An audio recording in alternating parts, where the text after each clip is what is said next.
부동산 폭락자들은 폭락한다고 하는데 왜 그렇게 주장하는 거예요?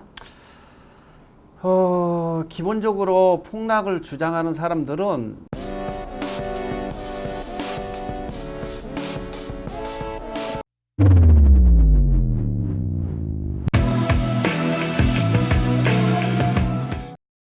부동산 폭락자들은 폭락한다고 하는데 왜 그렇게 주장하는 거예요?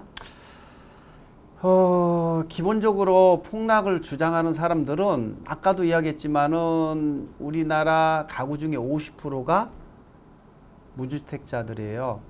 폭락을 본인이 폭락한다고 주장해서 생각을 해서 폭락을 주장하는 것도 있겠지만 어이 보면은 무주택자의 50%를 나의 고객으로 만들기 위해서 그런 전략도 있지 않나 이런 생각을 합니다. 저는 큰 테마가 세 가지인데요.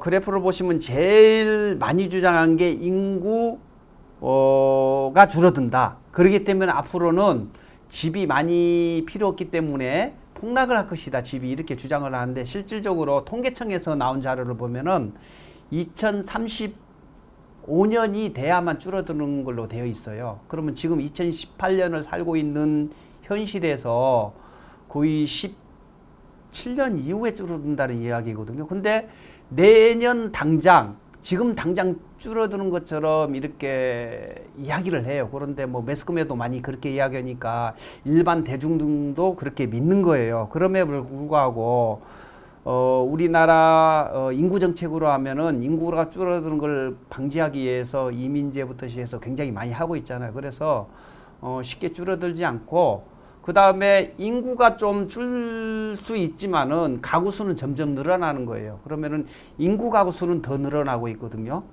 그래서 그것은 맞지 않는 주장이다.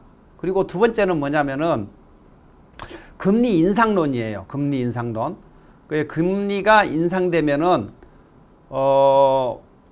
미국 금리가 또 인상이 될 거고 그러면은 우리나라가 외화 반출을 막기 위해서 금리가 상승할 수밖에 없다 이렇게 주장을 하는데 실질적으로 우리나라보다 미국이 금리가 높았던 시기가 있었고요.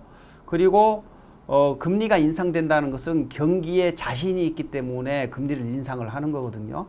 만약에 금리가 갑작스럽게 폭등을 한다면은 우리나라 경제가 엉망으로 될 수밖에 없어요. 그래서 함부로 금리를 올리지 못하고 사실 금리 인상론은 한 3년 전부터 계속 매스컴에 나온 거잖아요. 근데 아시다시피 최근에 수도권 부동산은 폭등을 하고 있잖아요.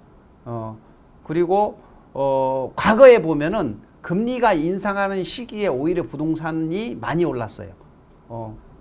그만큼 경제가 탄탄하면서 부동산도 같이 올라주는 그런 심리가 있거든요. 그래서 아직까지는 금리가 저렴하고 금리가 뭐 5%, 7%까지 오르는 기간은 최소한 3, 4년, 5년 길게 가거든요. 그 기회비용을 잃을 수도 있다라는 그런 생각이 듭니다. 그래서